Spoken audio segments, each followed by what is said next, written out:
Hello, bonjour. Welcome to the Union Safety Net, le filet de sécurité syndicale, a union podcast for working people. I'm your host, Sébastien Bezeau, et oui, parfois en français aussi.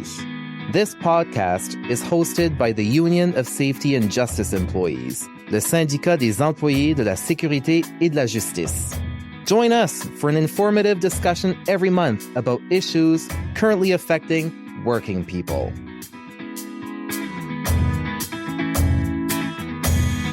In this episode of the Union Safety Net, we take an in-depth look at the collective bargaining process between one of Canada's largest public sector unions, the Public Service Alliance of Canada, and the Government of Canada. More specifically, the union members employed by the Federal Treasury Board. We often hear from union members, why does the union only bargain when the collective agreement has expired? Or why can't we get ahead of the expiration date? Or even, why does it take years to reach a new tentative agreement? And who's involved in making the decision? To discuss all of this and even more, I'm joined by Pierre-Samuel Proulx and Rachel Besharah, who are Senior Research Officer and Negotiator for the Public Service Alliance of Canada. Pierre-Samuel and Rachel, welcome to the Union Safety Net. Thank you. Thank you very much. I'm so happy to have you both here. We have a lot to discuss, so let's get right into it. Before we talk about the process and the demands and all of that, let's begin about who's involved. So Rachel, who represents the union and who represents the employer? How do we begin this? Well, for the union, really, it's the members of the union are the negotiating team. They're members represented by PSAC, they're federal public employees, and they're elected during our Treasury Board bargaining conference. Each bargaining unit in the core federal public administration, the CPA, the PA, SV, TC, EB, and our FB has its own very distinct teams. The composition of the team also includes, us, staff, negotiators, and research officers. For the employer, it's... Doom. Yeah. Indeed. It's negotiators who are employed by Treasury Board Secretariat, but also sometimes they bring in consultants that are retained for this role. And then also on their teams are typically labor relations representatives. They're from varied departments, but, specific to the team that they're on. Interesting. So, but basically, if you're a union member of PSAC, you have the right, if you want to be part of the bargaining process, you can run for a seat to be a bargaining team member? Absolutely. Amazing. Yeah. Okay. So how long does it take to select the union reps and the process, Pierre-Samuel? So Rachel did mention there was a Treasury Board bargaining conference for the union. Is that where the union reps are selected? Yeah, exactly. This election happens at the bargaining conference. So over the course of a couple of days, and there's a process in place to ensure that there's representation from all regions in Canada. And we're also trying to have as many different occupations as possible on the bargaining team. So I also want to do a quick shout out to our bargaining team members because we're happy to have several USJE members on our bargaining team. So there's Hatim Hamad on EB, Nicole Remeyer on the TC team. Also from USJE, Richard Sweetman and Carlos Portillo on the SV team. And finally, but not least, there's Julie Nelson and Alex Creamer on the PA bargaining team. Yeah, and Alex and Julie have been so great to work with, consistently raising the issues that are important to USJE members and ensuring that their voices are truly heard. And the bargaining conference is quite the process. So can you just, in a nutshell, explain that in a bit more detail, Rachel, please? Yeah, well, it's important to have team members who come from a diverse background, that they're involved in the workplace, that they're talking to their colleagues, aware of the issues, in the workplace. Yeah, it's really important to have members who have, as Rachel mentioned, a diverse background and that each member also understand that, they're not working only for their own component or their own benefits, but really for the good of all the PSAC members. That's key right there. It's really You key. may be representing USJE, but you were elected on the PA or whichever bargaining team. So you represent all PSAC members. Exactly. And it's a lot of work because then you need to work to engage the members on the bargaining team. You need to be able to, provide information as much as possible, up to a certain point, because obviously there's a certain point of bargaining that we're trying to limit sometimes the level of details that can be shared. But overall, the job is to be accountable to the members and keeping them informed. Okay, so if I'm a bargaining team member, it sounds like I'm putting a lot of sacrifices. I'm doing a lot of representation. So what are the responsibilities of the bargaining team member? Like when they're at the bargaining table with the employer, are they allowed to text, the local president home? This is what the employer just said. Like, do they have rules, procedures to follow? Do they get extra pay? Like, how does it work for a bargaining team member?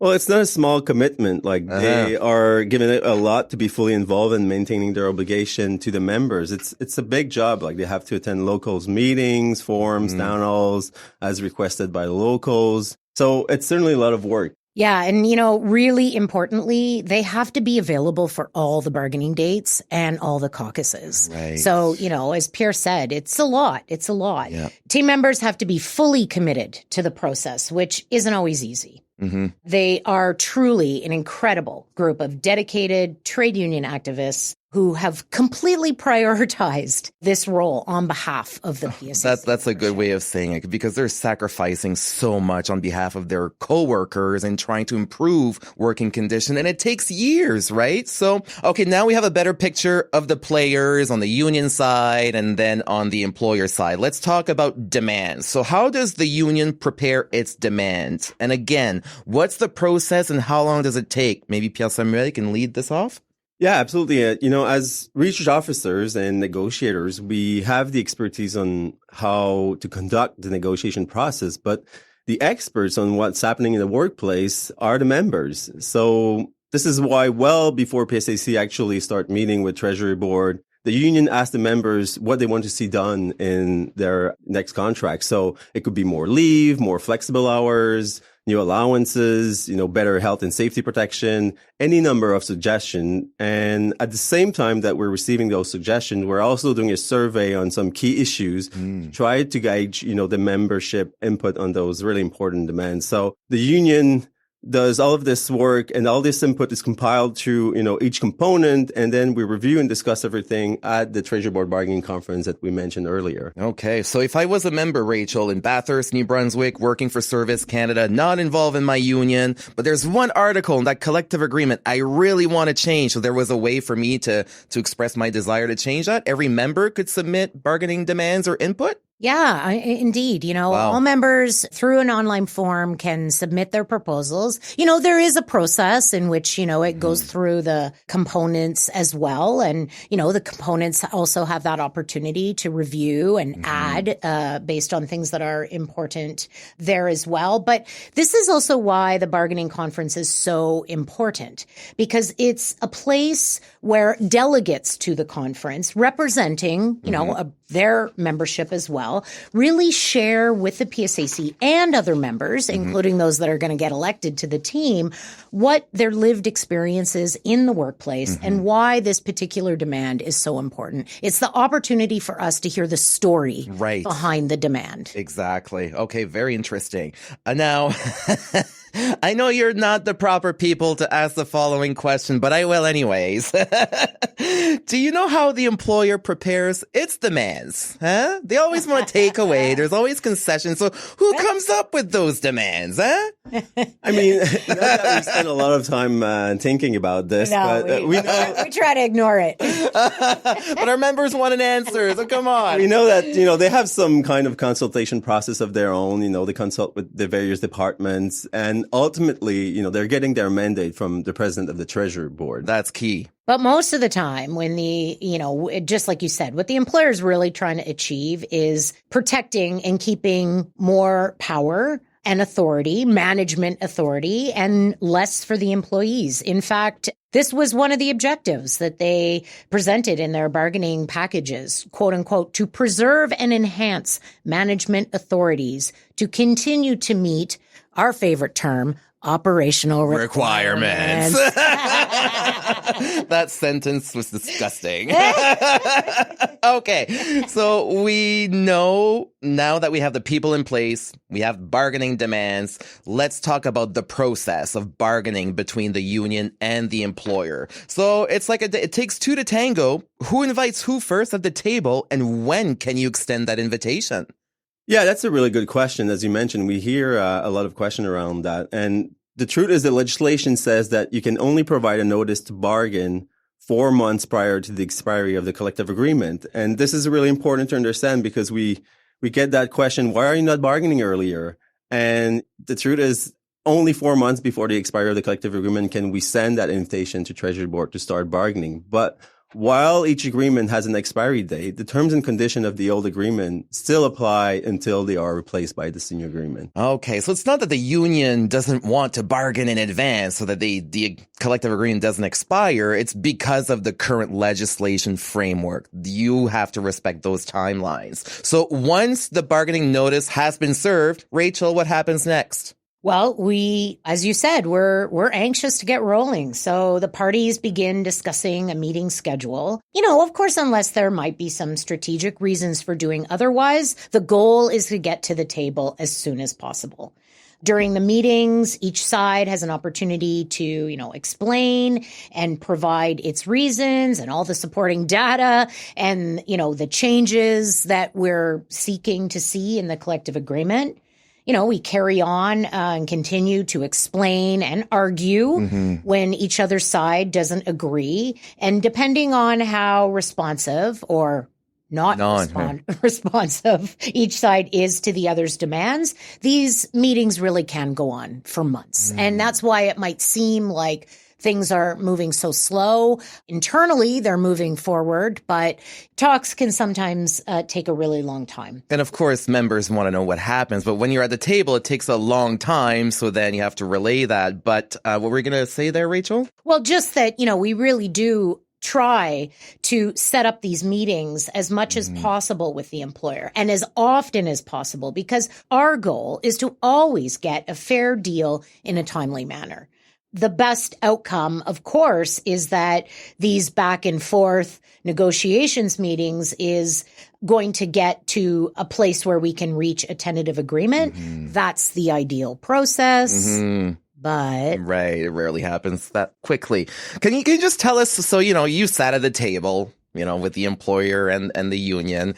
What's the mood? How does it feel once you're in there, at the beginning of the process? Like I'm sure members want to know, like, is it just like a hotel boardroom? Is there like union signs? Like, can you give us a picture of how it feels and what it looks like? Well, what it looks like is, typically a pretty boring boardroom of some type, sometimes in a hotel, water if we're lucky.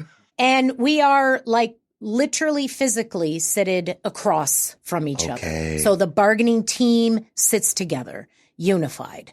And those talks happen, across the table.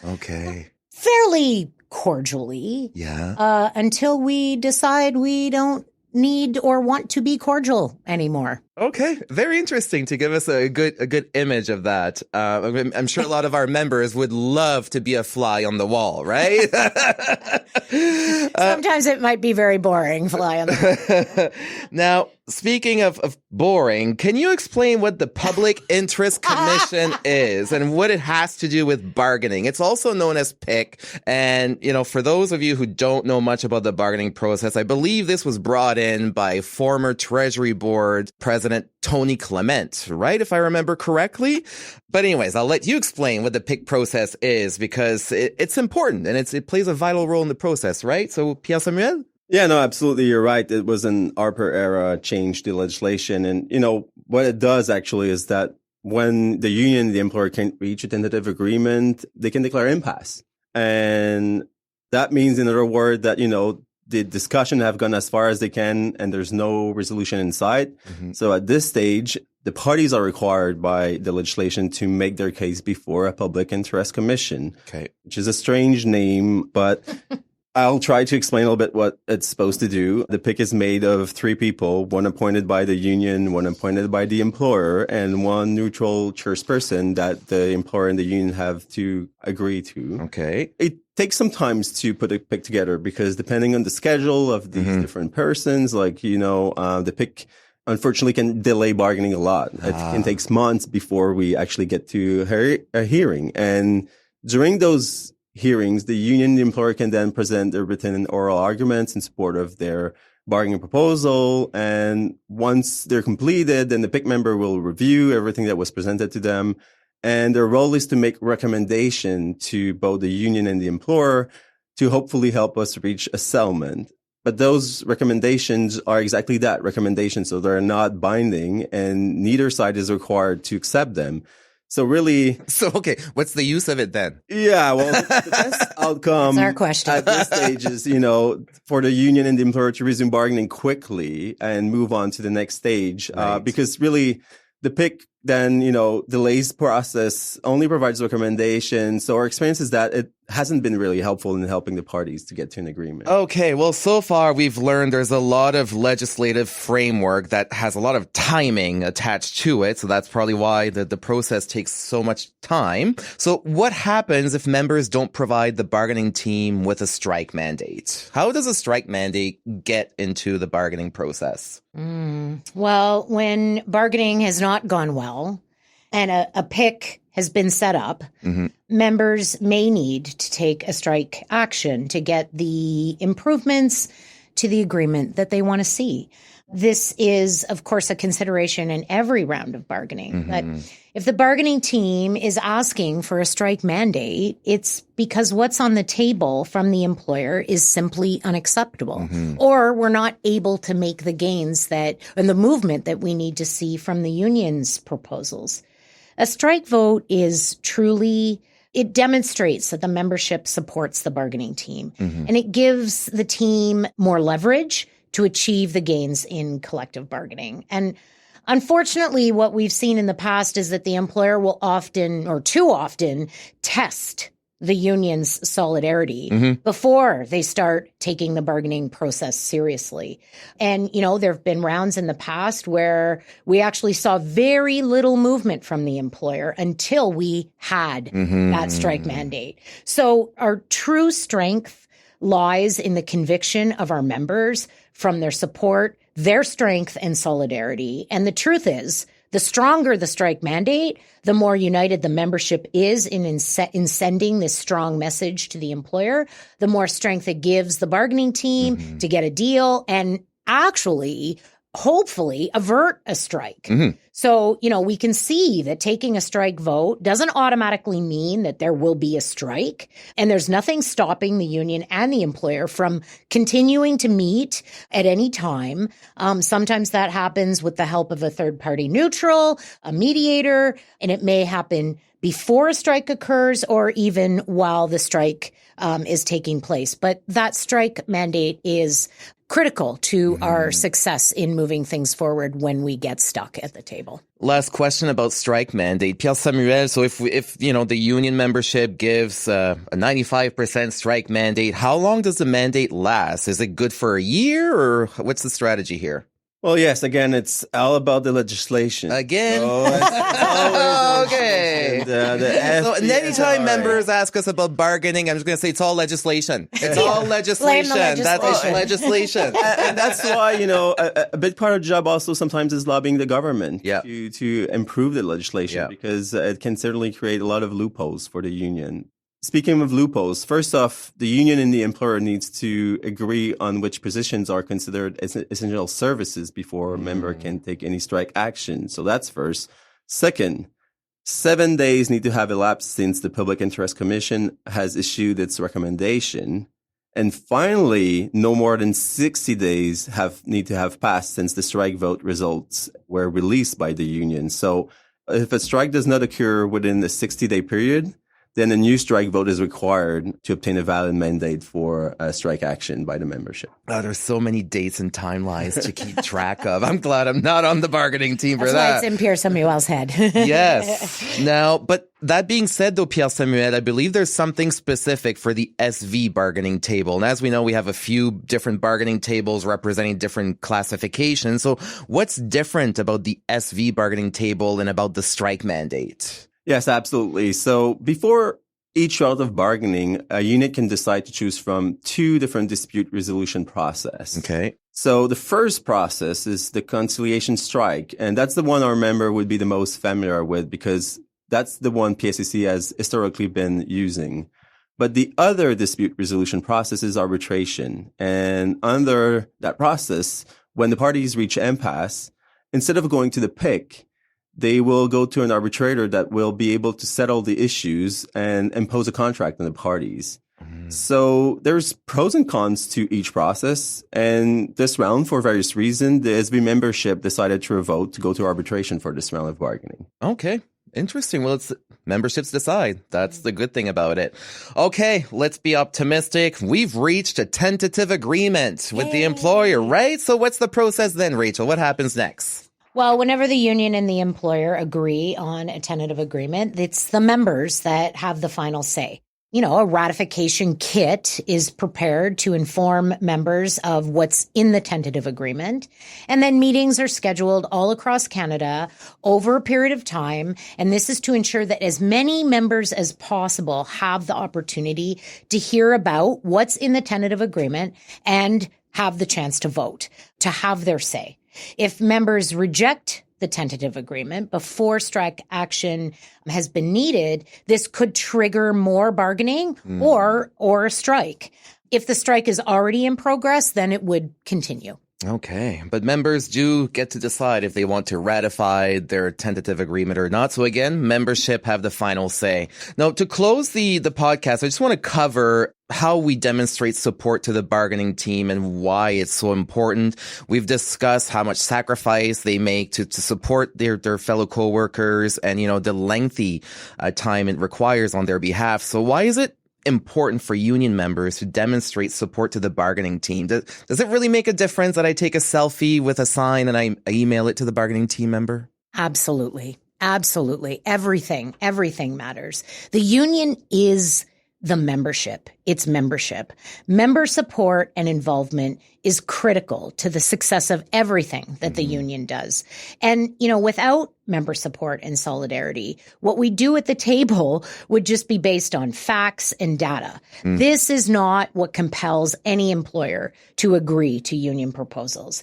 You can have the most logical and well thought out arguments, and trust me, I spend a lot of time thinking about that. But for most bosses, logic is not what moves the dial. It's the strength and the solidarity of the members and their bravery to say, we are prepared to withhold the most precious thing to you, bosses, our labor. This is the ultimate leverage, and that's where we can make real change in the workplace. That's very well said. But Pierre-Samuel, when should members demonstrate their support to the bargaining team? Is it, when they're almost reaching impasse, or is it when they first get elected? Like, when is the proper time to do that? All along, because, they can do it by submitting demands. They just staying tuned and updated to what's happening at the table, attending events, attending rallies.